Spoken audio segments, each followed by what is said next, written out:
There, live na, sir. Okay na ako? Yes, sir. Yes, sir. Okay, sir. Live na po tayo. I can start now. Yes, sir. Thank you. Hello, good afternoon, everyone. It is my pleasure to be here.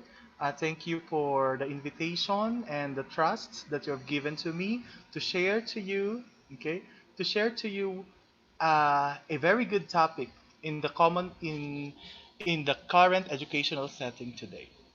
So the topic that I will be sharing to you is adjustments, acceptance, and reflections, the new and the normal in the new normal period in education.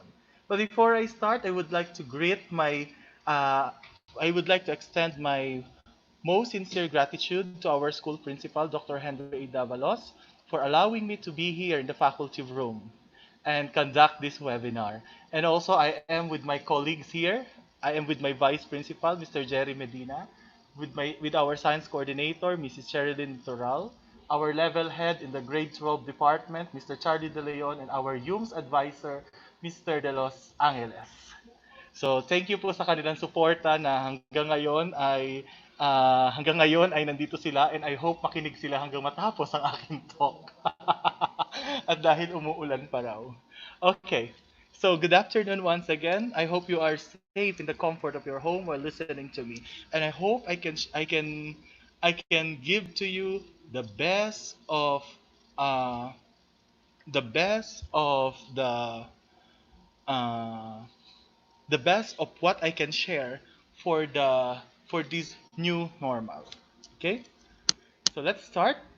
Ayan. Yeah, it is San Felipe Neri Catholic School. Pasensya na po kung hindi ko na po na-edit yung aking screen. Sorry. Okay. So, etymology, the new in the normal. So, we are always saying the word the new normal for almost how many months? Simula nagkaroon ng COVID at nagkaroon ng transition sa ating system of education from face to face to what we call the blended learning, or sometimes we called it as the flipped classroom teaching, or sometimes we called it as the fully online learning. Nagkaroon na tayo ng tinatawag na new normal. But what is new in the new normal? Before, there is this face-to-face classroom, and our classroom is bounded in the four corners of a physical room. Now we are shifting to what we call e-learning, wherein the learning environment is just like what we're doing right now. Nakikinig kayo sa akin at ako'y nakikita nyo sa monitor ninyo o sa mga screen ng inyong laptop o kahit sa cellphone ninyo. Pangalawa, yung dating face-to-face interaction na nangyayari sa estudyante at sa teacher, ngayon naman po ay napapalitan na ng mga advice, ng mga payo, ng mga guidance na nangyayari between what we call a cyber room, okay? Na dati nangyayari sa classroom. And yung maingay na corridor, yung mga nagdadaldala natin mga estudyante at yung mga naghahabol ng mga estudyante tuwing recess at lunch, yung maingay na corridor na kung saan tayo mismo ay nagsasaway, ito ngayon mapapalitan ng katahimikan sapagkat ang mga estudyante natin ay nasa comfort ng kanilang bahay, nakikinig sa atin, maaring nakikinig o nanonood ng mga educational shows sa TV, o maaring nakikinig ng mga radio, informative podcasts sa mga radio o mga save MP3 files na mga lessons. This is the new in the new normal. But did you know that the new normal cannot be perceived as a whole case? It cannot be seen as a whole case itself, but it can be looked using three lenses. The first lens is the social concept. The second lens is the technological opportunities and challenges, and the third lens are the resolutions. So let us dwell let us dwell in these three lenses. The first one is the social concept. Is there a silver lining of what we are facing? Is there a hope on what we are doing? Actually, you, using the report of Global Education Initiative, Harvard report of 2020, and OECD report of 2020, the silver lining is a little bit far from us. Okay? While we are very busy in introducing technologies and other innovative solutions, one thing that we must never forget is that we need to strengthen public and private partnership. So it's not only the work of the public schools, it is not only the work of the private schools, but partnering these two institutions, the public and the private, will help us progress in this new normal. There are practices that is very, very nice in the public schools. There are also practices, most importantly in technology, in the private schools. And if these two will help one another, then we can build a strong foundation that will propel us to move forward and progress not only one institution, but the whole educational system itself. So, what can we do now? What what is the data telling us about our position, the Philippines, in the global setting? If we will be looking on this report, okay, if you can still remember the PSI report, the case of the Philippines, we rank second to the last. Okay, we rank second to the last. Okay, what is this report all about? In terms of accessing in the computer, we rank second to the last. Another one on the preparedness of teachers and the schools is still the Philippines rank second to the last. So there are so much that we need to work on na kailangan nating pagtrabahuhan para tayo makakope. Kaya nga hindi lang naman fully online ang ino-offer natin sa DepEd. Meron tayong mga module-based learning, merong mga home delivery learning na tinatawag. So, what is this? What is the silver lining? The silver lining is the hope that we can see. Meron pa tayong pag-asang nakikita. And every teacher has his or her own way of doing his or her share. Okay? On doing on his or her share. Okay? Na kahit ako halimbawa hindi marunong sa technology, but I can write modules. So that is my share. Hindi ako ganun kabihasa sa modules, but if you will write module for me, I can translate that module in a video lecture. So if we will do our share to better our students, to better our instruction despite this COVID-19 that we are facing right now, then we will be progressing not only one school but again the whole school system. So today I will be giving you some tips, some some guidance. How can we progress our instruction, our pedagogy in this new normal? The new normal is not a new term in the field of education. The new normal is not a new term in the field of education. Actually, in the study of McLellan in 2018 and on the report of OECD in 2019, the new normal is not new for them. The new normal is the aspiration of the future, a society where networks meet less physically but more virtually. So these publications from the study of McLellan and OECD, as early as 2018, 2019, they are already looking about the skills of 2030. While we are in the Philippines, we are still upgrading ourselves to fit on the fourth industrial revolution. Some countries in the Western world or in the Western hemisphere are already preparing themselves in what we call the skills 2030 or preparing themselves best for the fifth industrial revolution, wherein they describe that revolution as the age of artificial intelligence, as the age where holograms will be working in the classroom. So maaring wala ka na sa classroom, maaring ka na lang sumulpot doon sa harap ng mga estudyante mo because you are already hologram. Or in the comfort of their room, in the comfort of their house. So these two publications already view this as as uh, as something that will happen, okay, in the future. So I believe we are now already starting to walk on this prediction that they have. A society where networks meet less physically but more virtually, in which classrooms are not closed entities that only involve teachers and students, na kung saan ang mga classroom ay hindi lang yung apat na corners na tinatawag natin, na kung saan ang mga classroom ay hindi lang yung may whiteboard at may mga upuan, na kung saan ang classroom ay ang mismong komunidad ng mga learners, the community of learners. So teachers are not only part of that classroom but part of a bigger community. So that is how we will be looking, okay, on the new normal that McClellan and the OECD is describing. Curriculum will be funneled from more to less. Ibig sabihin, from the extravagant to the most appropriate. So, hindi ka naka-focus kung gaano kadami ang kailangang matake na competency ng isang bata, kundi yung mas pinaka-mapapakinabangan ng mga bata. Kaya nga siguro ang DepEd ay gumawa ng most essential learning competencies o yung MELCs na tinatawag. Because the stand here is not a singular discipline.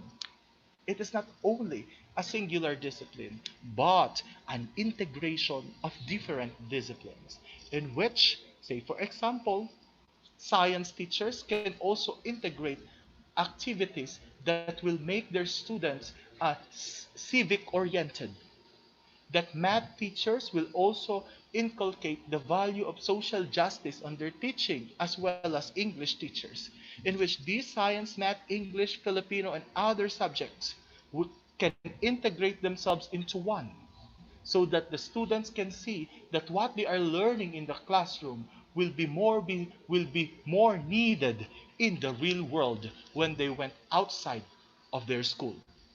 So that is that is that is why the new normal is perceived as never a new term in education.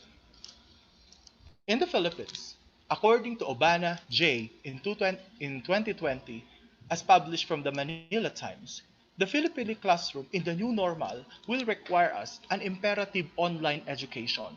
That is why meron tayong mga sinusubukan ngayong learning management system. Meron tayong mga binubuong Google Classroom para sa ating mga estudyante. Because this is very imperative. If not, we are using group chats. Ayan. I can see some diligent teachers in the public school as well in the private school making their own Facebook accounts exclusive. Okay? Exclusive for their new classroom, class advisory. Gumagawa sila ng sariling Facebook page. At nakalagay doon, this Facebook account is intended for the parents and students of section, halimbawa, Saint Maria Goretti. So, parents and students ang nandoon. Bakit ini-involve ang parents? Because the parents will also get into guiding their students or guiding their sons and daughters. They will now serve as learning coaches. That's why hindi mo pwedeng paghiwalayin ngayon ang pamilya at paaralan. Ibig sabihin nito, habang ang teacher ang ginagawa niya ang paraan para maging smooth ang flow ng learning in this virtual classroom, the parents, the guardians will also track the progress of their sons and daughters. So, and it can only be flowing smoothly kung meron tayong tinatawag na online education o yung gamit ng mga learning management system. The reign of open textbook. So, we are now shifting from physical textbook to e-books na tinatawag, mga PDF documents, mga PDF lectures. Flip, don't just blend. Mamaya, bibigyan ko kayo ng mga napakaraming strategies, mga napakaraming techniques para nyo ma-flip yung classroom nyo. Para your classroom will perform well in both synchronous and asynchronous. And we also have intensified the use of printed materials to merge the digital divide. Bakit kailangan natin nitong printed materials? Kaya nga 'di ba may mga modules tayo? Kaya nga 'di ba ang mga modules natin puspusang binubuo ng mga teacher. Masigasig ang mga gurong nagsusulat ng mga modules at ang mga ito ay kanilang pinagsisipagan. At hindi lang ito basta-basta sinusulat. Kaya nga ang mga module ay napakahalaga sapagkat paano na lang kung ang bata ay hindi siya makapunta sa online classroom. Ang kanyang gagawin ay maghanap or gamitin ang mga printed materials. Kaya hindi biro ang gumawa ng mga modules. Hindi biro ang burden na ginagawa ng mga teacher natin kapag sila ay nagsusulat ng module. Okay? So, because of these are what we called some opportunities and challenges. We have now the challenges in our hands. We have now these challenges in our community. What we should do is that we need to find what are the opportunities that we can have in front of these burdening challenges. So, let's start. An imperative online classroom that will help us track the synchronous activities and help the students progress even during the asynchronous activities. Since we will be shifting to the e-learning, or most of us will do the online learning or home-based learning, and most of us will be using these learning management system o yung mga common learning management system o mga online classroom na tinatawag like Edmodo, Google Classroom, Schoology, uh, in which you can have asynchronous activity. Learning is now divided in synchronous and asynchronous. Ano ba yung synchronous? Ang ginagawa natin ngayon ay isang halimbawa ng synchronous activity. Nakikinig ka sa akin, ako ang teacher mo, maaring nagja-jot down ka ng notes, o maaring nakahiga ka diyan sa iyong kama habang nakikinig sa akin through a headset. Maari rin naman nakaupo ka diyan sa harap ng iyong cellphone or laptop at nagkakape o nagja-jot down. So, synchronous, live. Nakikinig ka sa akin ngayon, nasa harap ka ng screen ng laptop mo o cellphone, nakikita mo ko, nagtuturo ako. Synchronous.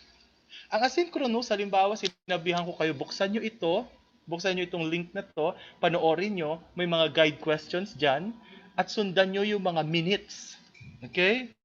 And I want you to reflect on this. So, asynchronous. Bakit? Maaring wala si teacher.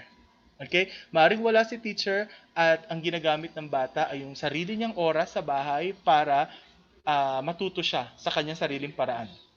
Synchronous and asynchronous. But what will be the most challenging here is assessment. Kasi, kailan mo ibibigay, okay? Kailan mo ibibigay yung result ng bata, yung result ng quiz ng bata, yung result ng pre-test ng bata, yung result ng yung sa reflective essay ng bata. Yun ang challenge. Kasi kung yan mag-iintay ng 1 week, sabi nga natin, di ba, kapag ikaw yung nagpa-assessment, dapat alam na ng bata, na-gauge mo na kung nasaan ang bata sa competency na iyon. So, this imperative online classroom will move us to think different strategies para mo ma-measure yung kakayahan ng bata. So, let's start. Are you ready? Do you have your pens with you? Do you have your pencils with you? Do you have your papers with you? Are you ready to share screen? Are you ready to print screen? Ayan. So, if you can cope with my discussion or medyo mabibilisan ka at kailangan mo ng guidance, let me suggest you can print screen. Okay? So, the first one. My students may experience unstable internet connection for both mobile phone and laptop use. Ano pwede kong gamitin? Baka mamaya kasi, yung mga estudyante ko, eager na eager matuto. Ang problema, may computer sila sa bahay nila. Okay? May cellphone sila sa bahay nila. When I ask them when they can access the internet, sabi nila, oo, may data sila. Pero hindi sa araw-araw. Ang problema, internet. Ano pwede kong gawin as a teacher? May isang extension application si Google. Okay? Ang pangalan ay single file. Oh, ayan single file. Isahan lang daw, hindi pwedeng double. So, single file. Itong single file na ito ay na-upload or na-install sa mga Google Chrome nyo for free. Ano purpose ni single file?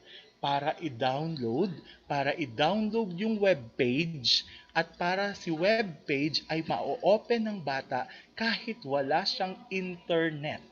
Okay? Ulitin ko. Halimbawa, walang internet yung bata. I-unstable ang connection niya. paano niya mabubuksan yung link na gusto mo? Oh, ibig sabihin nito, teacher, you can also extend the effort of downloading this file, okay? Of downloading this file or downloading the web page and sharing it to your students.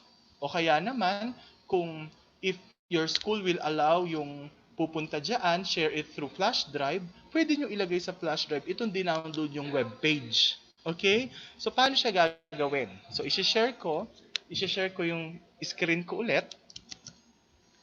And let's go here. Okay. Yan. Sir, am I sharing the sana nandito si Sir. Sir, am I sharing the Google Chrome?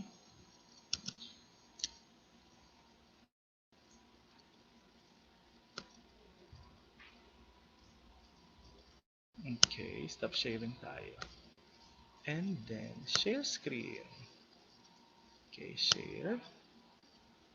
Okay, your entire screen. Share. Ito. Ayan. Okay. Yan. Nakikita nyo ngayon yung sinishare kong screen na Bloom's hierarchy. Okay?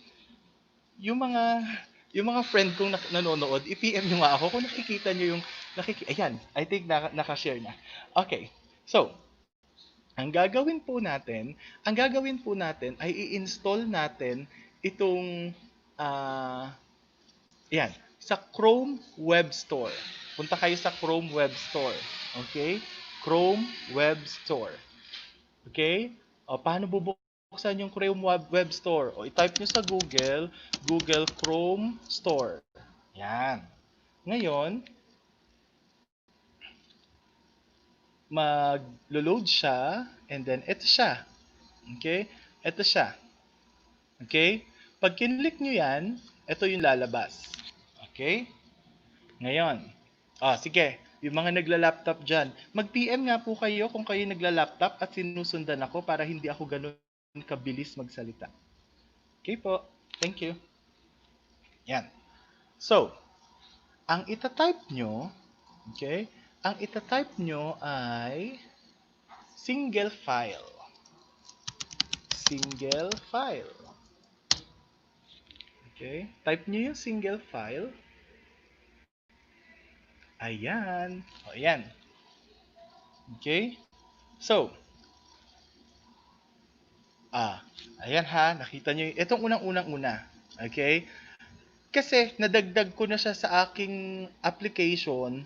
Ang dapat nyong i-click dyan, add to Chrome or idagdag sa Chrome. Ayan. Add to Chrome or idagdag sa Chrome. Ayan. Keep sharing yung ating video ang ating live discussion sa YouTube. Keep on sharing para marami tayong ma-reach at para marami tayong matulungan ng mga teacher. Okay? So, single file. Click nyo yung idagdag sa Chrome or add to Chrome. Ano itatype? Message sa chat ha. Ano itatype?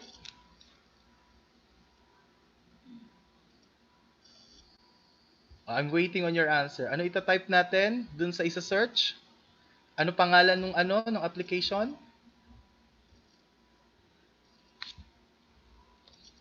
Okay, tama. Ang pangalan ng application ay single file. And then, i-click nyo lang. Magda-download yan. Mabilis lang yan. Okay? O, ngayon, pag yan ay na-download na, ayan, salamat po sa mga nag-reply. Pag yan na-download na, makikita nyo yan dito. Yan. Ang tawag natin dito ay extension bar. Okay? Mga extension bar yan. Okay? Dito siya anywhere mapupunta yan diyan. Okay? Basta ang kanyang symbol ay ito, yung parang blue na papel na may arrow na nakababa. Okay? So yan. And then i-click nyo si add to Chrome ha. Don't forget to click add to Chrome or kapag Tagalog yan, idagdag sa Chrome. Malakas pa ulan? Okay. So, ito mangyayari. Na-download na. Sige nga. May I see kung nakapag-download kayo? May I see your comments? Na-download na po ba? Still downloading? Please make me inform.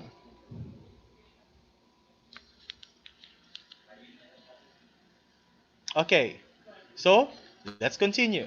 So, halimbawa, ito yung page na gagawan mo ng, yan yung page na gagawan mo ng, yung i-share mo sa mga estudyante mo. Okay? Ngayon, kailangan, kailangan mong gawin na ano, kailangan mo siyang ibigay sa mga estudyante mong mabagal ang internet connection. Ang gagawin mo lang ay, i-click mo ito, i-click mo lang, and then yung green yan, maglo-load yan. Oh. Kung papansinin mo ngayon ang screen ko, magda-dark siya ng kaunti, and then may step 1, step 2, step 3 na lalabas sa ibaba. Sinisave niya na ngayon yung buong web page. Okay? Sinisave niya na ngayon yung buong web page. Okay? Yan, may step 1, may step 2, may step 3, and then, yan na. Na-download na siya as HTML file na pwedeng buksan ng mga estudyante nyo kapag wala silang internet o offline sila. So, halimbawa, may provision na pwedeng ide-deliver. Kasi alam mo, nakikita talaga ako ng mga public school teachers na talagang nagde-deliver ng mga module sa bahay na meron silang promise na i-deliver nila ito sa mga bahay nila. So, paano tayo makakatulong sa kanila? Paano mas ma-improve natin yung bilis ng pagta-turn over nito mga module at learning materials para rin hindi sagot ng sagot si teacher kapag offline yung bata, pwede po natin gamitin itong offline, itong nagse-save ng file. Okay? Ise-save niya. Okay? Ise-save niya yung mga website na ito. Pag na-save na ito at naibigay niya sa estudyante, okay, if there's by chance na naibigay mo sa estudyante mo, o kaya during your synchronous activity, turuan nyo yung estudyante nyo paano i-install ito nang sa gayon, in advance, pwede na nilang ma-save. Okay? Okay? Pwede na nilang ma-save. Okay? So, yan. Ngayon, kasi hindi ko naman pwedeng i-cut yung internet ko para ipakita sa inyo. So, when you try this at home, halimbawa nakapag-download ka, when you try this at home, i-off mo yung internet mo, tapos buksan mo. Okay? So, that's the first thing that I want to share with you. Okay. Next. So the next thing that I would like to share is, so that this is the single file application. Single file ha. So marami pa akong ituturo sa inyo. So stay lang kayo dyan. And please inform me kung nakikita nyo pa ang aking screen. Okay? Kasi palipat-lipat ako ngayon ng screen. Now, sa mga friends ko ulit na nakikinig sa akin, ang naka-flash na po ba sa inyo ay yung PowerPoint ko ulit? Ayan. Okay. Now, so this is a Google extension application that allows us to download a single page or web page and open it even offline. You can also annotate the saved pages offline. Pwede ka rin maglagay ng mga comment doon. O, papakita ko sa inyo ulit ha. Papakita ko ulit sa inyo. Okay. Balik tayo dito. Ano ba yung annotate? Di ba ang annotate ay yung halimbawa gusto mong makapaglagay ng comment? Yan. Gusto mo makapaglagay ng comment, bubuksan pala siya dapat. Okay. Gusto mo makapaglagay ng comment, ayan, right-click mo lang, and then annotate and save the page. Pag kinlik mo yan, okay, kapag kinlik mo yan, maaari ka na maglagay ng comment, scribbles, para siyang soft copy na pwede mong sulatan. Ayan, pwede kang mag-annotate ng page mo. Okay? So, yon. Gusto ko sana sa inyo ipakita, kaya lang, pag ako'y nag-disconnect ng internet, madi-disconnect din to lecture ko. Okay? So, let's continue. So, flip, don't just blend. That is according to Canoria in 2020. According to Canoria in 2020, we reverse engineered education and provided avenues for flexible scheduling, self-paced learning, and digitally enabled learning. We blend technology and we create teacher-led sessions to process student activities. This reverse engineered action allows every learner and every teacher to schedule early activities na pwedeng paghandaan ng bata, okay, sa kanilang bahay, and then during the synchronous session, hindi na nila pag-uusapan si lower order thinking concepts na tinatawag, but they will focus more now on the processing of the concepts. So, in the traditional model versus the flip model, sabi nga niya, kung tayo'y nasa classroom pa, okay, most of the time, what we are doing is in class, we remember and we understand. Okay? Itong time na kung saan ay nagkaklase pa tayo sa mga classroom natin. Before COVID era, we can speak of that.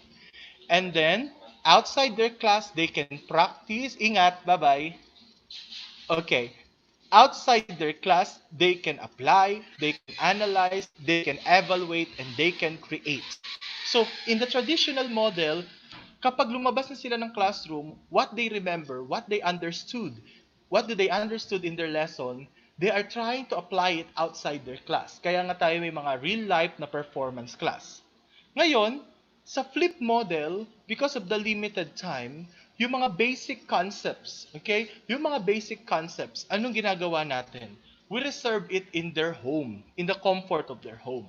Maaring yung mga video na dapat panoorin, yung mga simple activities na pwedeng sagutan na nasa acquired stage lang o acquisition stage ay pinapagawa natin sa mga bahay sa kanilang bahay ngayon, kapag meron ng time na mag-meet yung klase through online or synchronous, the teacher is processing it. The students are participating on it so that in class, they have more time in applying, in analyzing, in evaluating, and creating idea. That's the very essence why we are flipping the model. Sabi nga, don't just blend, flip it. Okay? Flip. Balik ka rin mo. Now, another thing that is very, very nice to reflect on is that the old, the classic, okay, the classic but the timeless lesson that the Maslow's need hierarchy is teaching us, okay, and the Bloom's hierarchy of learning. Yung tinuturo sa atin ng dalawang ito ay dapat nating pagtugmain. Kung matatandaan nyo, why we are always considering Maslow in every learning concern is that it is focusing on the motivation of a human individual. That before a human individual progress in the ladders of human motivation, he or she should accomplish basic stages from physiological needs to self-actualization needs. However, in Bloom's taxonomy, we need to remember until we can create our new ideas. In this new normal, we need to understand, teachers, that our students has also the needs, okay? Has also the needs that they can only remember something if the physiological needs, if they are already prepared enough to embrace this learning. Sabi nga ng mga concern, ano ba ang uunahin ng mga estudyante? Yung bang may makain sila sa bahay o may maibiling load para maka-attend sila ng mga klase nila? That's the reason why Maslow is always telling us, satisfy first the physiological needs because this will allow you to go on every steps on the walks of life. Okay? Ito yung mga pagkain. Yan. Pag pinagsama mo yan, lalabas yung basic needs in life and learning, wherein the physiological needs and the basic facts that we need to have. And most of the time, we remember this. Safety and security, we need to understand this. Why? Because this will allow us to have sense of security and stability. When we understand the process, when we understand the concept, when the students are already understanding of the concept that he needs to embrace or he needs to learn, therefore, there is the stage wherein he is safe. Why? Why is he safe? Because gradually he can apply it. Okay? Gradually he can apply it. Analysis and application falls in belongingness, and I believe it is very critical. Okay, it is very critical not only to application but on the higher sense of thinking, Because when you are belong or when you belong to a certain institution or to a certain group, there is a sense of connection and passion. The only one that can inflame your passion is if you can apply what you want to do. If you can freely apply what you want to apply what you really know. Analysis, if you can discern things after things, concepts after concepts. If you can understand every aspects of this concept, no matter big, how big it is or small it is. Evaluate is synonymous to self-esteem. Remember, evaluation is a stage wherein you know what is right and what is wrong. When you can evaluate, you know the pros and the cons. Pertaining to Maslow's hierarchy of need, when we know what's good and what's bad in ourselves, it develops our self esteem. If we know what's good and what's bad in our decisions, it develops our integrity. So, self confidence and sense of achievement is being formed in this stage. And lastly, creation, the highest form of learning according to Bloom, and self actualization, the highest goal of human motivation according to Abraham Maslow, will lead to spontaneity, creativity, and morality. Why? Because self actualization is the stage where you know yourself.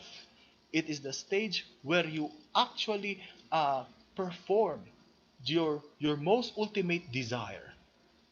So when you can perform your most ultimate desire, you can create not only physical things, but also you can also create and establish and be firm on what you are believing.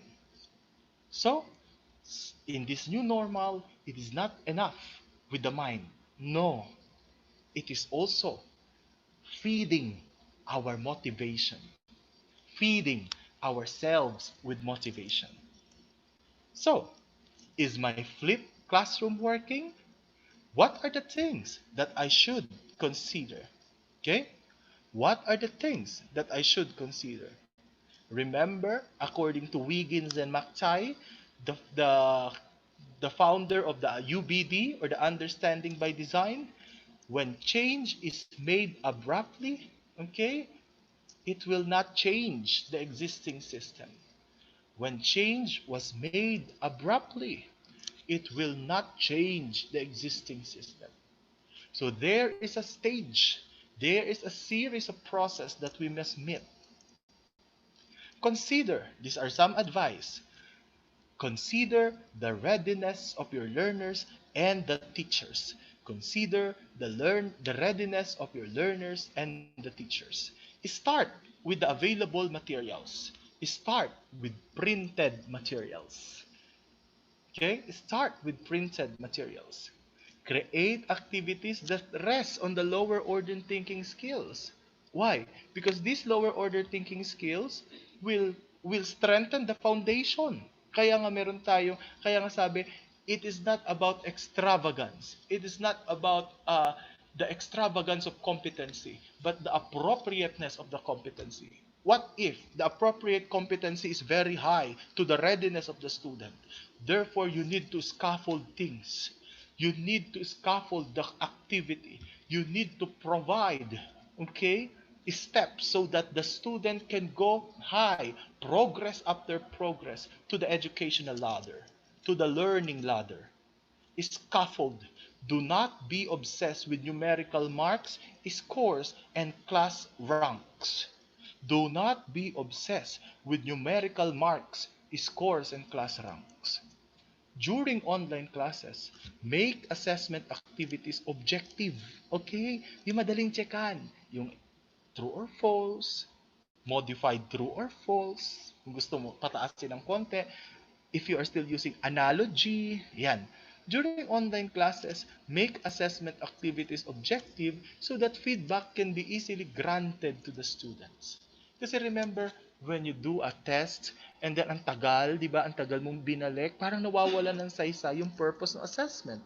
The purpose of assessment is for you to be guided teacher after this competency, nasaan na ang mga estudyante ko? Now, is my flipped classroom working? What are the things that I should consider? Number one, create a small group discussion. Create a small group discussion. Can be in that, wala tayong choice ngayon, kundi in a virtual platform. Or use interactive board materials. If you cannot, use the asynchronous activities to determine the needs of the learners. Magsimula ka kaya sa asynchronous. Bigyan mo sila ng mga basic, yung mga pre-test na tinatawag.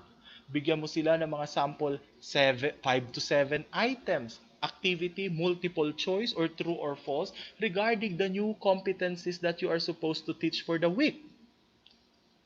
Why? Kasi kailangan mo nga mag-gauge nasaan sila. Okay? You can separate the small group discussion of those students who exhibited favorable results in asynchronous activities. Pwede mo silang i-separate. Halimbawa, you are invited to attend the small group discussion. But since you performed well, you can attend on it, or you can now focus on the next pre-assessment activities. Yan. Self-paced learning should focus on the deepening of competencies. You can also design appropriate small group discussions for learners struggling on a specific competency para maihiwalay mo sila, para mapagtuunan mo ng pansin yung mga learners na nangangailangan ng scaffold at yung mga nag-progress na at yung medyo may alam na dun sa competency, sabay din silang natututo on their own learning phase. Okay? On their own learning phase. So, scaffold activities and intensify the use of coaching. Ayan, intensify the use of coaching. Another one. Ito isa sa mga favorite na ginagawa ng aming mga teachers dito sa San Filipenere Catholic School, sa Jaime Cardinalsin Learning Center, at sa Sacred Heart of Jesus Catholic School. We are doing yung mga PowerPoint narrations. Are you familiar how to do narrations using PowerPoint? Okay. So I'll be teaching you how to do narrations in using PowerPoint. Okay? So ganito lang 'yan.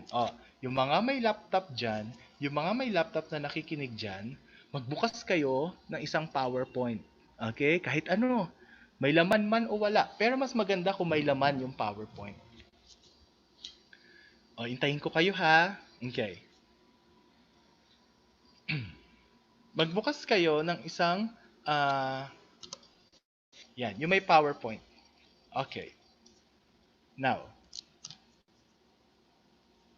so, okay.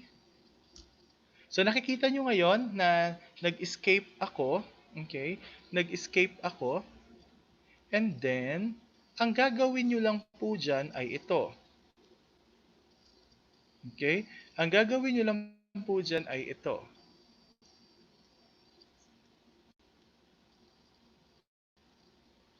Okay, tama. Ito lang yan, Nakita nyo tong animations. Ay, hindi, mali. Itong slideshow. Ayan. Nakita nyo tong slideshow sa taas, teachers? Meron ditong nakalagay na record slideshow. Sige, bukas tayo ng isa pang file or document. Okay, bukas tayo ng isang document. Sige. Gamitin natin ito. Yan.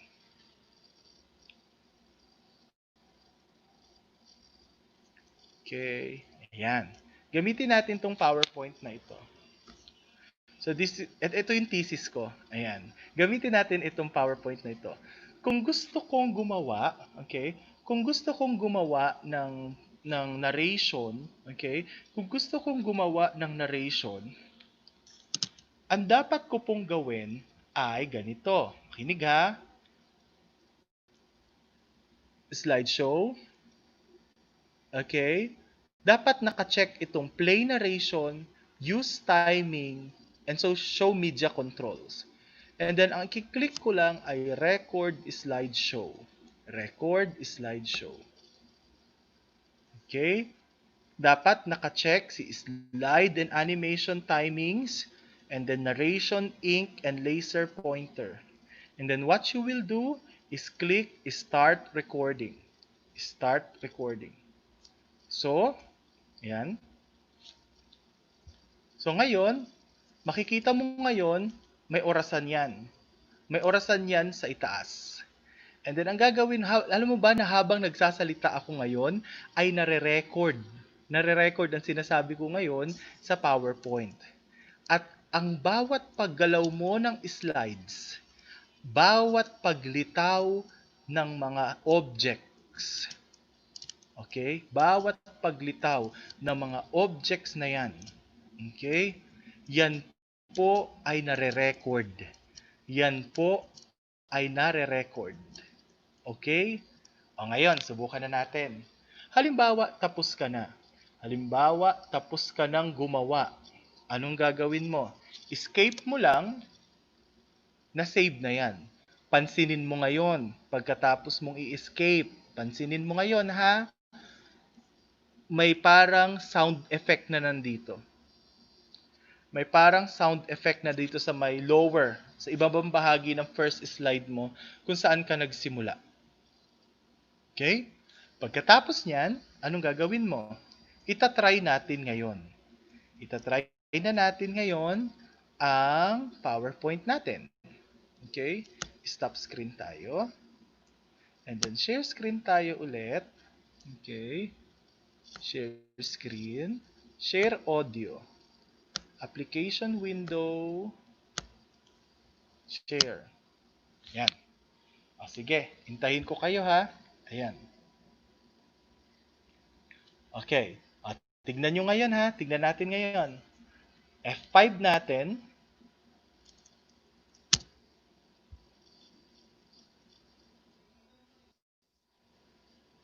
O, ayan ha.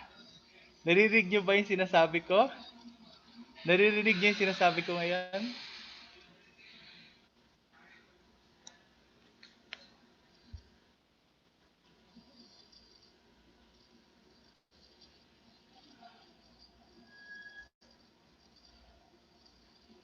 Oh.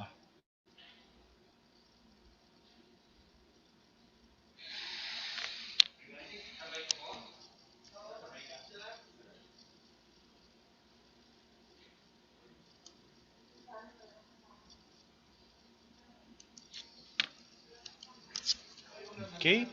So, balik tayo. So, yun po ang paggawa ng narrations. Okay? Yun po ang paggawa ng narrations.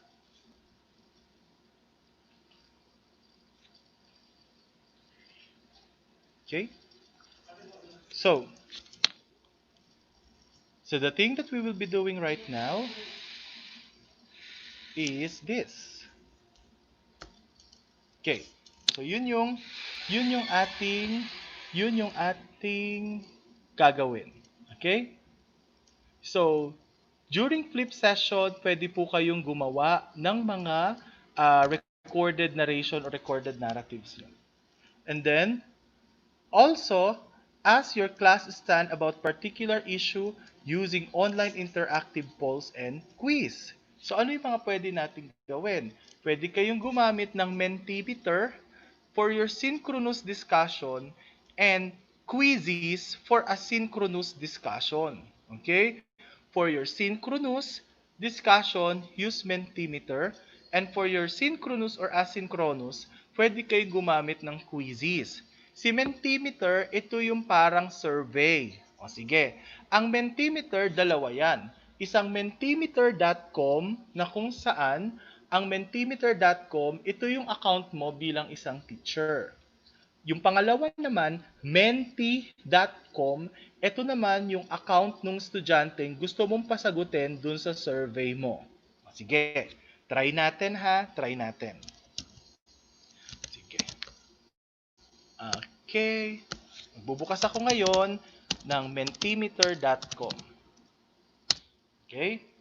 I know you're familiar with this already because Ginagamit ito minsan sa mga seminar o baka may nag-talk na dito sa EdukTrends na gumamit din ng Mentimeter. But I just want you to tell you that this Mentimeter.com can only be used sa synchronous kasi kailangan naka-project yung main slide. Okay? Kailangan naka-project yung main slide para makapagsagot yung estudyante mo. Okay? So, Mentimeter.com. Halimbawa, okay? So, nandiyan yung paraan paano ka makakagawa ng mga surveys, ng mga quizzes. Kaso, ang backflow lang nito or yung backlog lang nito ay si Mentimeter ay may bayad. Okay? Pero pwede mo siya magamit ng free pero limited ka lang 2 slides per presentation. Okay? So, halimbawa, ito. So, sa mentimeter.com, so magchat-chat ako ngayon, www, okay, www.menti.com. Yan. Nag-chat po ako ngayon sa ating public chat. And then, ang code na gagamitin nyo ay 797767. 797767. Okay? Pasok po kayo sa menti.com. And then, kapag nakapasok na kayo sa menti.com, can you please click the heart para alam ko kung nandun na po kayo?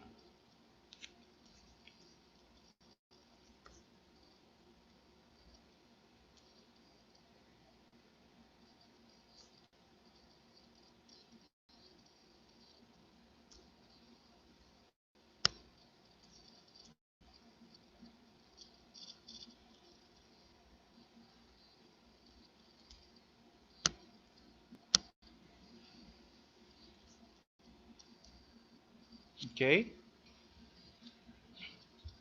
Paki-click yung heart. Ayan. Ayan, meron na. Ibig sabihin, ngayon, nalalaman ko na ngayon na meron na pong nakapasok sa aking menti. Okay? Ngayon, alam ko na meron nang nakapasok sa aking menti. Kasi nagpa-flash sa akin ngayon yung mga heart. Okay? O, tignan natin ha. Intayin natin kung may makakapasok pa.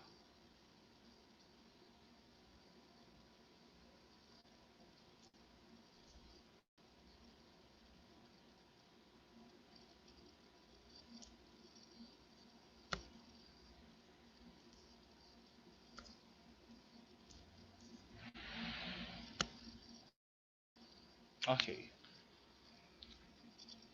Ayan, salamat po. Ayan, ibig sabihin nakapasok na sila. Okay, let's continue. Ililipat ko yung screen ha. Ililipat ko po yung screen natin. Ililipat ko po yung screen natin. Ngayon, lilipat din ang screen ninyo sa mga cellphone nyo o sa mga laptop nyo. Can you provide me your answer on the following survey? Okay?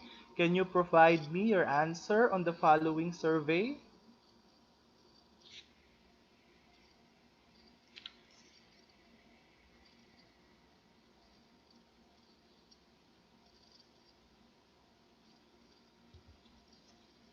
Sige nga.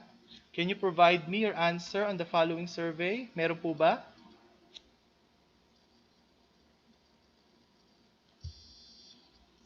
May I see your response? Ayan, gumagalaw na siya. Ayan. So, yung maganda sa menti.com kasi, real time yung paggalaw ng mga sagot. Ayan, o tignan nyo, gumagalaw yung 2.7. So, yung mga responses niya, madali nyo na-validate. Ayan. So, sige nga, can you give me your answer? Menti.com. Okay. Yan. Ayan, may mga dumadagdag. Okay. So are we clear? Can we use this in our discussion? Pwede ba natin itong gamitin during our classes? Let's have another question. Lilipat na yan. Sige nga, tignan nga natin. Can you do the ranking? Okay? Can you do the ranking? Lilipat yung page na yan na nasa cellphone nyo. Okay?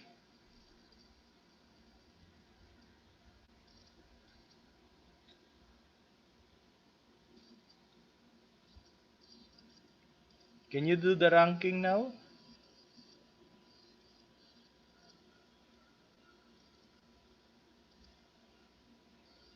Sige, I'll wait for your answer. Ayan, may dumadagdag na.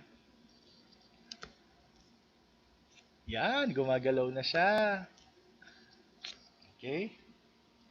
Are you enjoying while doing this? Yan. So, those are the things. Can you use this in your discussion? Of course, you can use this. Okay? So, that is Mentimeter. Okay? That is Mentimeter. Okay? I'll stop sharing and I'll proceed with my PowerPoint presentation. Okay? I will now present. I will proceed now. Go back to my PowerPoint. Okay? So, let's continue. So, another one that I can share to you Another one that I can share to you is padlet.com and whiteboard.fi. Padlet.com and whiteboard.fi. Ano po ang maaaring maitulong sa atin ng padlet.com at whiteboard.fi? Ano ang pwede nilang itulong sa atin? Meron bang benefits itong Padlet na ito? Meron bang pwedeng activity na maibigay sa atin using Padlet? Meron din po. Meron po tayo if ever that you are using an online bulletin board, okay? If you are using an online bulletin group discussion, okay? If you will be using a group discussion with your class, okay? Maaari nyong gamitin si Padlet. Okay? Actually, Padlet is very, very nice. Napakaganda niyang application sapagkat ang Padlet ay para kang gumagawa ng isang napakalaking istorya. Okay? Para kang gumagawa ng isang napakalaking istorya together with your students. So, si Padlet po ay isa ring magandang application. Ituturo ko ulit sa inyo paano paggamit ng Padlet. Ang kinakailangan mo lang sa Padlet ay ang iyong Google application. Okay? So, ang gagawin mo lang is type www.padlet.com. Okay? www.padlet.com. Okay? It is spelled as padlet.com. Okay? Ngayon, tatanungin kayo dyan para kayo'y makapag-login. Kailangan nyo lang pong ibigay yung ating, ang tawag doon, Google account. Okay? So, halimbawa, nakapag-login na kayo sa Padlet. Okay? Halimbawa, nakapag-login na kayo sa Padlet. Ang gagawin nyo lang ay ito. Halimbawa, itong My Research Journey. Yan. My Research Journey. Halimbawa, ito yung topic natin sa araw na ito. Okay? Halimbawa, ito ang topic natin sa araw na ito. Yan. So, magbukas kayo ng Padlet. Okay? Magbukas lang kayo ng Padlet at magkakaroon na kayo ng access dyan. Ngayon, kung ayaw nyo mag-login, you can join. You can join a bulletin board actually. So, ang gagawin ko lang as teacher, ayan, so ito, pwede nyo po itong i-modify. So, kung nakikita nyo itong gear button na ito sa taas, may makikita kayo dyan salitang modify. Okay? Padlet.com. Once makapag-login na kayo. Ang gagawin mo lang po, yan, pwede mo itong i-customize. Ayan, title. Okay? So, ang title ng aking Padlet ay My Research Journey. And then, description, your most unforgettable research challenge. And then, so, halimbawa, gusto ko may rating yung mga estudyante ko. Pwede silang magbigay ng reaction using star or vote. In my case, I want it star. Okay? And then, reactions, let's go back. And then, isi-save mo yan. Don't forget to save here. Click save. Okay? and then close. Yan. Ngayon, kung ready ka na, isi-share ko ito. Okay? Isi-share ko ito, ikakopy ko yung link. Okay? Ikakopy ko yung link. Yan. Pagka-copy ko ng link, kailangan kong ibigay ito sa inyo. So, pwede kong, however, it's very impossible kasi naka-online nga lang pala, naka-messenger pala ako sa phone and I'm using my laptop. So if you are with your students at meron kayong group chat, ang kailangan mo lang gawin ay i-share yung link na makukuha mo rito. Okay? I-share yung link na makukuha mo rito at makakapagsagot na sila. That is Padlet. Okay? And also Padlet offers us different activities. Pwedeng may column yung gawa mo, pwedeng magpagawa ka ng brain chart, meron diyan, or yung mga mind mapping, meron diyan. Okay? So tingnan natin ha. Make a Padlet. Ayan. Yan. O, pwede ka magpagawa dyan. Sa mga AP teacher na nagtuturo ng geography, merong map dito. Pag kinlik mo yung map, okay, pag sinelect mo itong map, actually, magda-download siya, okay, and it will really show you a map. Okay? It will really show you a map. Okay? Yan. So, we're just waiting for it to download. Ayan. So, halimbawa na modify na natin yan. Okay. So, mabagal ang net. Sorry. Okay. Just next. Yan. Or close natin. Yan. So, halimbawa, gusto kong maglagay ng comment sa India. Okay. Gagawin ko lang, type mo ito.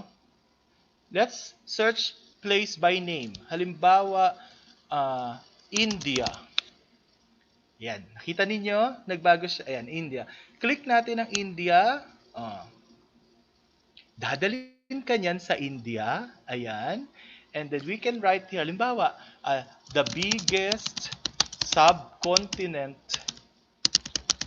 in the world. Yan. So, halimbawa, India. Ang may sagot ng India ay si Zarren. Ayan. Automatic, yung sagot na yan, mas-save na yan. Okay? Mas-save na yan, automatic. And then, kapag tinignan mo ulit yung whole map, okay, makikita na may sagot yan. Okay. So, we just need to minimize it. Okay, reset view. Ay, sorry. Okay, we just need to minimize it para bumalik siya ulit sa... Ano ang kiniklik ko? Ito, yung may plus and minus dito sa baba. Okay. So hanggang sa makabalik na siya sa mundo. O dun sa map. O, ayan. O, makikita mo na. O, ibig sabihin, kung ikaw ang teacher, makikita mo na ngayong may sagot ang mga bata. Kasi may dumadating na, ito o yung parang may pin sa grab, di ba ganyan yon? O yan. Ibig sabihin, the more na ganyan, the more na maraming, the more pin that you can see in your screen, the more responses that you have. Ibig sabihin, may sagot galing sa mga estudyante mo. Okay? So you can use Padlet. Okay? Another one that is very, very worth using in this kind of new normal is whiteboard.fi. Okay? Natutunan ko lang to sa co-teacher ko, ayan, si Miss De La Cruz ng English department namin nung siya'y magde-demo. So, whiteboard.fi. So, yan. Ang kailangan mo lang dyan, i-type whiteboard.fi. O, i-type nyo muna, whiteboard.fi. Okay? Next, okay. Then what we will doing, click new class. Click new class. So, halimbawa, research class. And then, halimbawa, pwedeng mag-upload ng image ng mga estudyante. And then, create new class. Okay? Create new class. I understand na ngayon sa pagkakataong ito, medyo nahihirapan kayong sumunod because technically tumitingin kayo sa lecture sa YouTube at tumitingin kayo sa laptop nyo. But you can rewatch this episode naman. Create new class. Okay? And then, yan. So, whiteboard.fi. Yung mga naka-whiteboard diyan. Kasi again hindi ako naka-login eh. So ang gagawin natin, i-type nyo nga sa address link sa address bar nyo itong https, ayan, itong https, okay, slash, ayan, whiteboard.fi. Sige, kahit yung mga naka-cellphone dyan, i-type nyo. https://whiteboard.fi slash h5m64. Sige nga. Pagka-type nyo nyan, okay, pagka-type nyo nyan, tatanungin kayo ng password. Or yung room code. Yung room code ninyong gagamitin ay yung H5M64. Again, yung room code ninyong gagamitin is the H5M64. Okay, ayan pala, meron pala mga link na sinisend. Yan. Thank you. O yan. O, tignan ninyo ha. Tignan po ninyo. So, my whiteboard. Ayan. Halimbawa, ang topic natin. Lagay ko dito. Yan. So, ito naman yung whiteboard ni teacher. Dito ka maglalagay ng activity mo. Halimbawa, quantitative or qualitative research. Halimbawa, ang gusto mo malaman, ano ang prefer ng mga estudyante ko? Yung quanti o yung quali? Ayan. And then, ang gagawin ko para malagay yan sa mga whiteboard ninyo, okay, ang action na gagawin ko, push whiteboard to all students. Push whiteboard to all students. Okay, so ang gagawin mo, kailangan naka-join ka sa akin. Okay, kaya nga binigay ko sa inyo yung i-encode ninyo. Okay, I think wala pang nakakapasok. Sana meron na. Ayan, meron na. Oh. Ayan, meron ako mga estudyante rito. Si Jem, si JJ, si Rose Ann, si Daisy. Ayan, sige nga, sagot nga kayo. Quantitative or qualitative research? Ayan. Okay. So, ipupush ko ulit sa inyo yung activity. Okay. Okay, ipupush ko ulit sa inyo. Nasaan na yun? Okay. Draw a text. Okay. Quantitative or qualitative research. So, ipupush ko ulit sa inyo yung board. I will be pushing you again the board. And then I want you to answer the question. Father, bye po. Ingat po. Opo. So, I will be pushing you again. So, ganyan yung gagamitin yung whiteboard.fi sa inyong mga synchronous and asynchronous activity. Okay, teachers? Yan. So, dun sa mga bagong pasok na, I think na i-push ko na sa inyo, lalabas na sa inyo yung mga sarili nyong screen, yung activity ninyo. Yan. Okay? Do you think you can use this in your class? Okay. So, let's continue. Yun ha. Ang dami ko na ibibigay sa inyong activity. Dapat meron na kayong mapapagawa sa inyong mga estudyante. Ngayon, halimbawa, ayan. Halimbawa, tapos ka na sa klase mo, ayaw mo nang tumanggap ng sagot doon. Okay?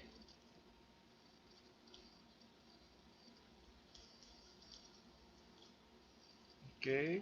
So, halimbawa, tapos na discussion mo, gagawin mo lang ay close all room. Okay?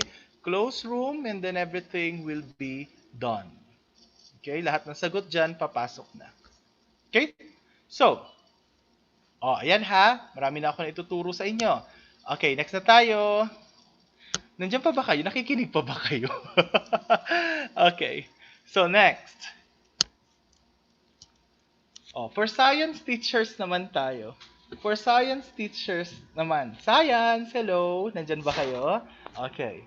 So, for science teachers, meron tayong website na I can share to you. This is chemcollective.org/activities. Yan. Ito yung link. Okay? Ito yung link.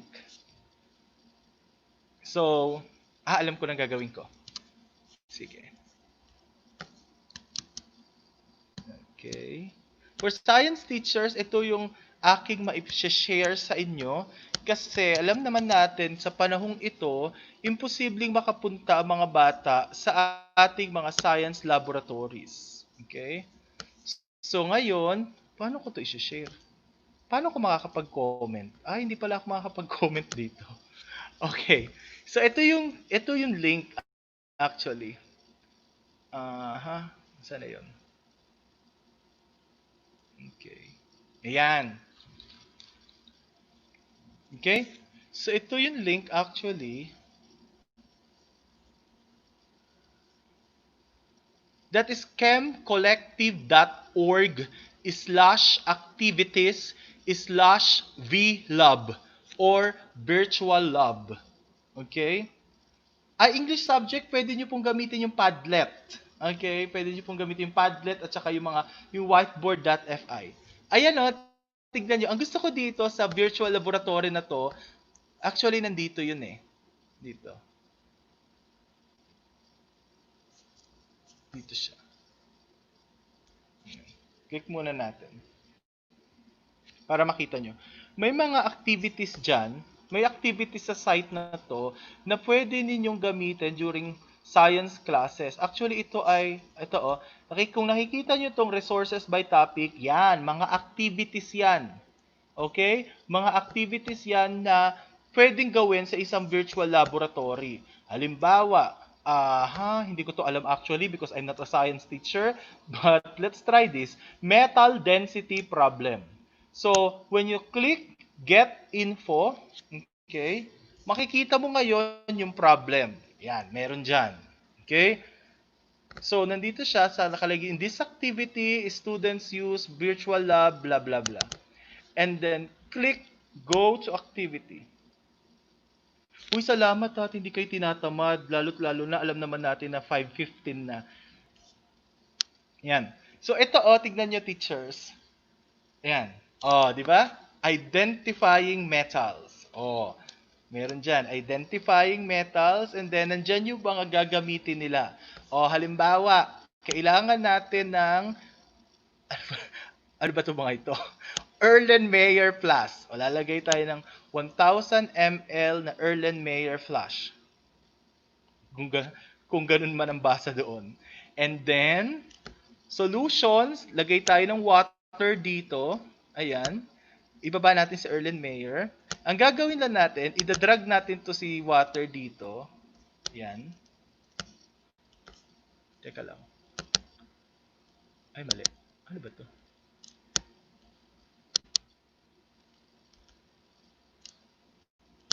Ay, mali. Sorry. Okay. Lagay tayo rito ng metal 1. Ayan. Nakita ninyo? Alimbawa, alisin natin itong konti para makita nyo paano ginagawa. Okay. Yan. O, makikita nyo halimbawa, mag-pour tayo. Kiklik mo lang si pour. Okay.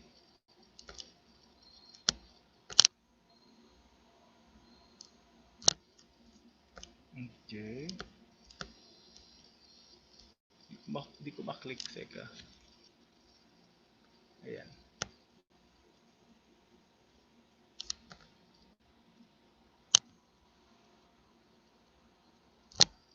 So, i-hold mo lang siya. Wait lang. I'll get my mouse.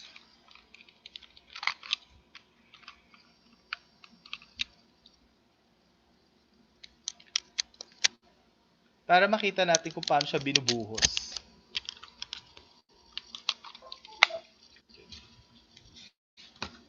Yan. Lagay natin yan dito. Yan. Then, ayan. Oh. Okay, okay. Your vessel does not have enough volume. The desired volume has not... Okay, sorry. Okay. Ibig sabihin, hindi daw pwede ibuhos dito yon. So, nakakatuwa dito kasi, pasensya na ha, hindi ako science major. Ano ba pwedeng gamitin dito? Beaker kaya? Sorry po. Okay. Tignan natin to. Ayan. Tignan nga natin. Source vessel does not have enough volume. Your desired volume... Okay, sorry. Okay. So, halimbawa, baka pwede itong water. Okay? So, yan. Pwede nyo siyang paglaruan dito. Pwede nyo siyang i-explore. Ito din yung Bunsen burner natin. Ayan. So, yan. Pwede nyo siya ipatong yan dyan. And then, you can adjust actually the heat here. Okay? Yan. Again, ano yung site natin? That is chemcollective.org/activities. Okay? So, yon lalabas yan doon. Okay, pasensya na po, hindi ko po siya mamanipulate dahil meron po daw appropriate na binabagayan ito mga metal thingy na ito. And I'm not a science major. Kung ako'y nasa laboratory ngayon, siguro sumasabog na yung laboratory ko. Okay. So, again, that is chemcollective.org/activities. Yan. Okay? Next. Another one naman ay sa biology classes. Okay? Biology classes. Okay? For biology classes naman, ito naman. Okay? Yan. Yan. O halimbawa, dito tayo, bacterial transformation. So, ang website naman na ito,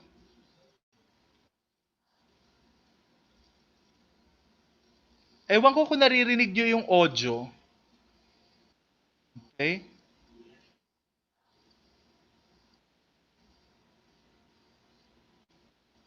Pwede po bang i-print screen nyo na lang po ito?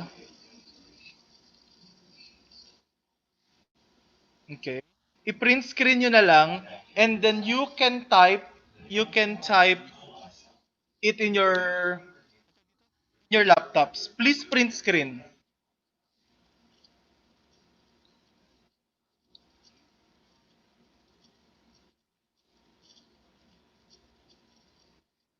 Okay? So tignan na natin yung ano. Tignan natin. Ayan. So halimbawa tapos na tayo sa introduction, magkakaroon ka ng mismong laboratory. Okay? Yan. O, di ba? O, halimbawa napakinggan mo na yung, may procedure. Okay, click natin yung procedure. Sabi niya, explore the lab. So, i-click mo to mga materials. Yan. Ewan ko kung naririnig niyo yung sounds, pero may sound siya. Ine-explain niya yung mga materials. Yan. Yan.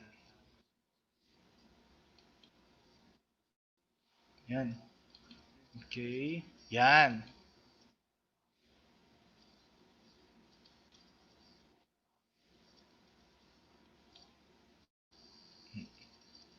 So, yan. And then, when we are done, yan, nasa na yung toothpick ito? So, hindi ka makakapag-progress sa activity hanggat hindi mo nare-review lahat ng materials niya. And then, anong gagawin na natin? Click the procedure, makikinig lang si estudyante at i-click niya. Okay. So meron ka rin ditong parang journal notes na kung saan pwede kang maglagay ng prediction. Halimbawa, greater than or ano bang tawag sa symbol na yan? Or uh, the bacteria will decrease. Halimbawa lang naman.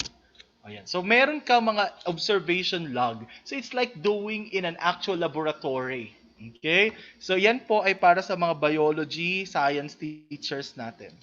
So, I will be honest, ito lang in my capacity as a resources speaker and in my experience po as a teacher, ito po yung madalas kong ginagamit. So kung pagpasensyahan nyo na po kung wala po ako maipakita ngayon tungkol sa MAPE or tungkol sa TLE and the like, but I think some materials that I have shown to you ay magagamit nyo rin naman po sa inyong mga subjects. Okay po? Lalo-lalo na yung narration sa PowerPoint and the like. Lalo na yung whiteboard.fi. Ayan. So pagpasensya na po, I will not be so proud of myself na sasabihin ko na meron akong alam kahit wala rin. So for the time being, yan po yung madalas naming ginagamit. Yan din po yung madalas kong ginagamit sa classroom discussions. Okay? So, let's proceed. Resolutions from a statistical result.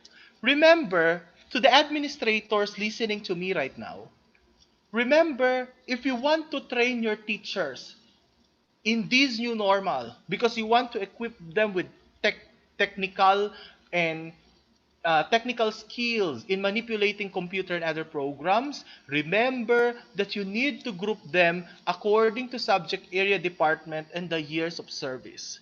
Okay? In a study that I have conducted in our school system, it shows that training the teachers according to subject area, department, and the years of service yield into a positive result. That's why the diligence of our teachers in learning new things here in our school system, nakakatuwa because every teachers would like to learn new things in this new normal.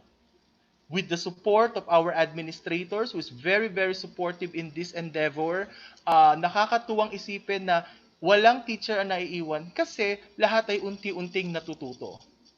So, remember, group the department according to the individual needs. Intensify the use of peer coaching. Yan. So, magandang practice din, halimbawa, itong grupo na to ay 1 to 10 years in teaching, 11 to 20 years in teaching, tapos sila yung, doon may leader sila. They are learning in their own pace. Kasi nakaka-frustrate lang minsan pag pinagsabay-sabay mo yung training, okay? Siyempre, ang magpo-progress doon, yung mga gamay na gamay. Maganda rin talaga na igrupo mo sila according to their years of service, and then sila doon meron silang leader doon na nagko-cope sa kanila. At least they are learning the same melody in their own way. Yan. Another one is, remember, when you teach a skill, it doubles the skill you are sharing. Okay? Kapag tinuro mo ang isang bagay, doble ang epekto nito dun sa nagtuturo. Bakit? Namamaster niya lalo ang kanyang skill. So huwag kang madamot magturo ng bagay. Kung ikaw ay hindi madamot magturo ng bagay na alam mo, huwag ka ring matakot na aminin sa ibang tao na hindi mo alam ang isang bagay. Because that is intellectual humility. Okay? Now, so let's continue.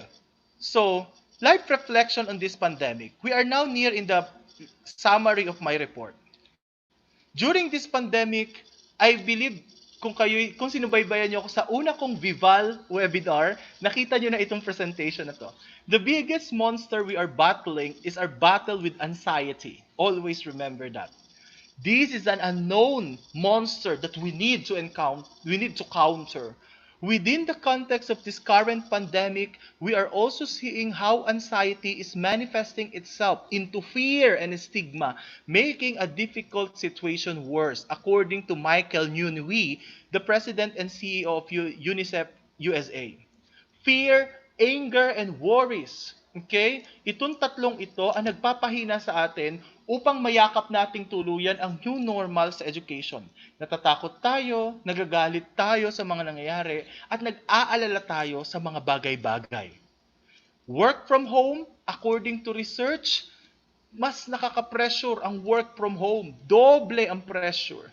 Bakit? Habang ikaw ay nagtatrabaho sa iyong bahay, you have a role also of being a parent, of being a son, of being a daughter, okay? Of being a guardian, na kailangan mong bigyan ng pansin. At dadagdag pa sa pressure na yan yung mga schedule na dapat mong atupagin.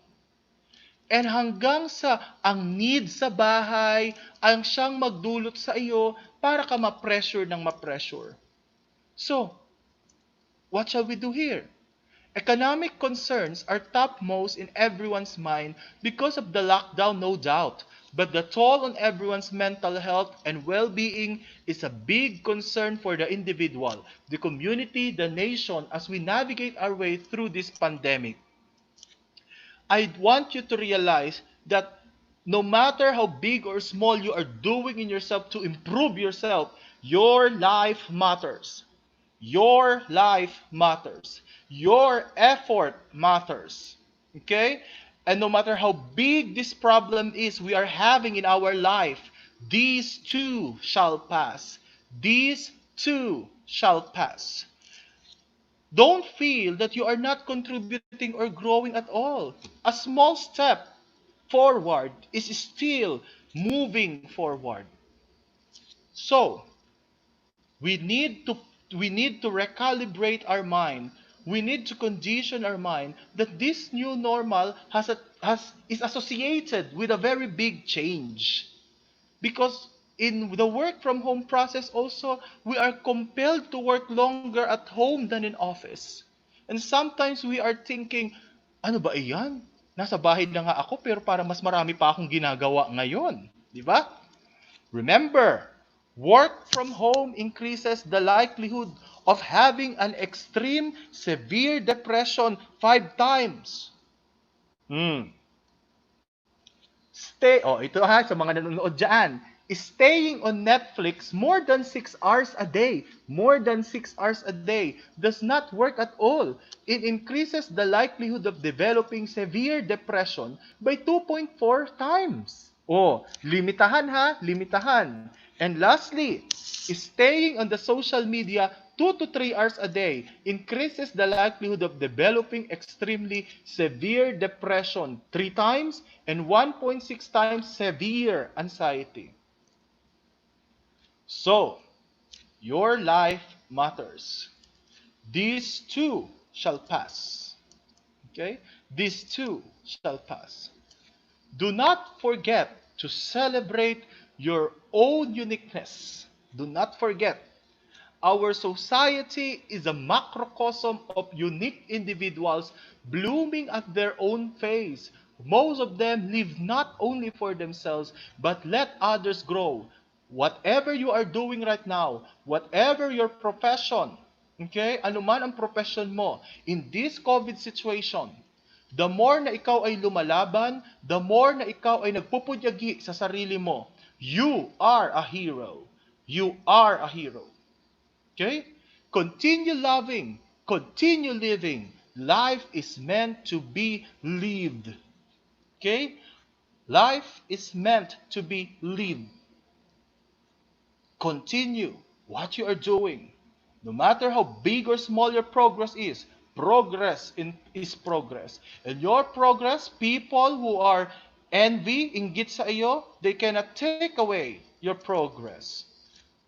There is always a time, or there is no such thing as perfect time for learning. Every day is a day for learning. You are an educator, regardless of what you do, of what your profession is. Remember, education Educators come from the root word dax duce, which means lead. The prefix e, which means out. The suffix ate, which means acts of. The suffix or, which means the one who does. An educator is one who engage in the act of leading people out of ignorance. That is according to Jane Elliott. This COVID season, let us be a beacon of light to our community and to the world by becoming the silver lining despite these trying times. Ang tunay na kabanalan ay ang pagkakawanggawa, ang pag-ibig sa kapwa, at ang isukat ang bawat kilos, gawa't pangungusap sa talagang katwiran. Yan ay ayon kay Emilio Jacinto. Magandang hapon at pagpalain tayong lahat ng Diyos.